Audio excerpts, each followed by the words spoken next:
नमस्कार. वैशालीज किचन मराठीमध्ये तुम्हा सर्वांचं मनापासून खूप खूप स्वागत. आज आपण बनवणार आहोत पोह्यांचे आणि साबुदाण्याचे मिरगुंड. त्यासाठी लागणारं साहित्य आपण बघून घेऊया. या ठिकाणी मी 1 वाटी पोहे घेतलेले आहेत. मी कढई गरम करण्यासाठी ठेवलेले आहे, त्याच्यामध्येच हे पोहे घालून घेतलेले आहेत. अर्धी वाटी मी ज्या वाटीने मी पोहे घेतले होते त्याच वाटीने मी अर्धी वाटी साबुदाणे घेतलेले आहेत. आता हे दोन्ही आपण छान असं क्रिस्पी होईपर्यंत भाजून घेणार आहे. दोन्ही हे वेगवेगळे घेऊन भाजले तरीही चालतं, पण मी या ठिकाणी हे सर्व एकत्रच भाजून घेणार आहे आणि मग त्याची मिक्सरमध्ये पावडर बनवून घेणार आहे. हे भाजून झाल्यानंतर एक 10 मिनिटं आपण हे सर्व थंड करून घेणार आहे आणि मग आपण याचं पीठ तयार करून घेणार आहे. वाळवणाची रेसिपी आहे ही, तर आपण याला असंच भाजून घेऊया.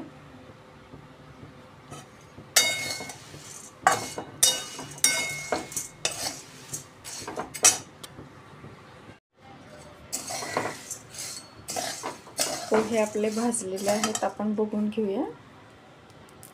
हे बघा, पोहे तुटायला सुरुवात झालेली आहे, म्हणजे छान आपले क्रिस्पी झालेले आहेत पोहे. आता आपण गॅस बंद करून घेणार आहे आणि मग याला असंच थोडा वेळ हलवत राहणार आहे. मग एका परातीमध्ये काढून याला आपण थंड करून घेऊया. कढई गरम असल्यामुळे थोडा वेळ आपण याला असंच हलवून घेणार आहे. थंड झाल्यानंतर मग आपण याला मिक्सरमध्ये फिरवून घेणार आहे. त्याच्यानंतर पीठ बनवून चाळून घेणार आहे. मग आपण याला मळून घेऊन लाटून घेणार आहे. थोडा वेळ असं याला आपण हलवल्यानंतर आपण एका परातीमध्ये थंड करण्यासाठी काढून घेऊया. परातीमध्ये हे पोहे आणि साबुदाणे मी काढून घेतलेले आहेत. थंड करण्यासाठी असे पसरून दिलेले आहेत, तुम्ही बघू शकता. आता आपण हे थंड झाल्यानंतर एक साधारण 10 मिनिटांनी मिक्सरमध्ये फिरवून घेणार आहे. पोहे आणि साबुदाणे थंड झाल्यानंतर मी मिक्सरमध्ये फिरवून घेणार आहे आणि आपण हे पीठ बनवल्यानंतर चाळून घेणार आहे. मी 2 बॅचमध्ये हे बारीक करून घेणार आहे. तर आता हे आपण चाळून घेऊया आणि दुसरी बॅच पण आपण अशीच बारीक करून चाळून घेऊया. पोहे आणि साबुदाण्याचं आपण बारीक असं पीठ करून घेतलेलं आहे, चाळून पण घेतलेलं आहे. बघा, तुम्ही पण बघू शकता. त्याच्यानंतर आपण आता याच्यामध्येच धने जिरा पावडर आहे ती पण घालणार आहे. त्याच्यानंतर लाल तिखट पण घालणार आहे मी. 1 चमचाभर तिखट घालणार आहे मी. चवीनुसार मीठ घालणार आहे आपण या ठिकाणी. आणि त्याच्यानंतर या ठिकाणी मी पापड खार घेतलेला आहे, पाण्यामध्ये थोडासा भिजवून ठेवलेला आहे मी. तो पण आपण आता या ठिकाणी ह्या पिठामध्ये मिक्स करून घेणार आहे. सगळ्या गोष्टी आपण पिठामध्ये मिक्स करून मग आपण पीठ मळून घेणार आहे. आवश्यकतेनुसार पाणी घालून आपण पीठ मळून घेणार आहे. मग थोडा वेळ असंच ठेवून देणार आहे, एक 10 मिनिटं भिजण्यासाठी. मग आपण लाटून घेणार आहे. हे पाणी घालून आपण पीठ मळून घेऊया. आवश्यकतेनुसार पाणी घालून मी हे पीठ मळून घेतलेलं आहे. साबुदाणा आपला चिकट असतो, त्यामुळे पाणी खूपच शोषून घेतो, म्हणून आपण आता याला लगेच लाटून कापून पण घेणार आहे. मग एका कपड्यावर सुकण्यासाठी टाकून देणार आहे. मग आपण याला उन्हामध्ये पण खडखडीत वाळवून घेणार आहे.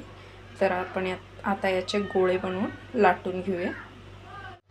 पिठाचे मी गोळे बनवून घेतलेले आहेत. आता आपण याला लाटून घेणार आहे, पण उरलेले आपण असेच झाकून ठेवून देणार आहे.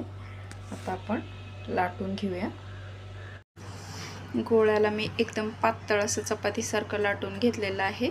आता याच्या आपण कडा कट करून चौकोनी शेपमध्ये मिरगुंड कापून घेणार आहे।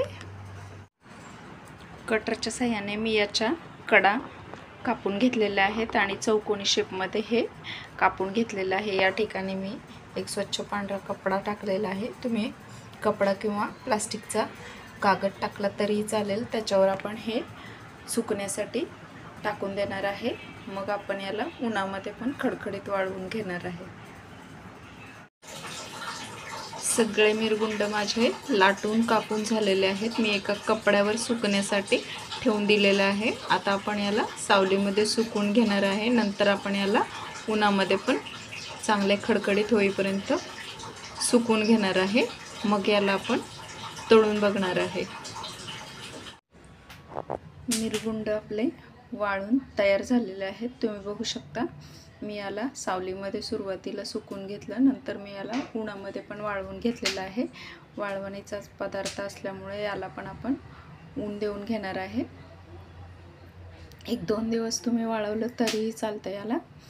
त्याच्यानंतर आता हे तळण्यासाठी तयार झालेले आहेत। आपण बघूया तळल्यानंतर कसे बनतात हे। हा एक पारंपरिक रेसिपीचा प्रकार आहे। तुम्हाला दाखवलेला आहे, तुम्ही नक्की बनवून बघा।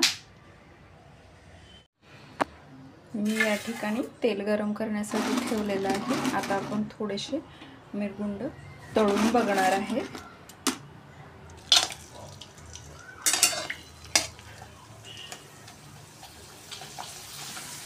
बघा तेलामध्ये टाकल्यानंतर कसे छान फुलतात हे। थोडेसे मिरगुंड मी तुम्हाला या ठिकाणी तळून पण दाखवलेले आहेत। वाळल्यानंतर छान असे फुलतात हे तेलामध्ये तळले की। तर तुम्ही नक्की बनवून बघा। ही पारंपरिक रेसिपी आहे। रेसिपी आवडली असेल तर लाईक, शेअर, कमेंट आणि सबस्क्राईब करायला विसरू नका। सोबतच बेल आयकॉनही प्रेस करा, म्हणजे तुम्हाला माझ्या नवनवीन रेसिपीज बघायला मिळतील। तोपर्यंत खात राहा।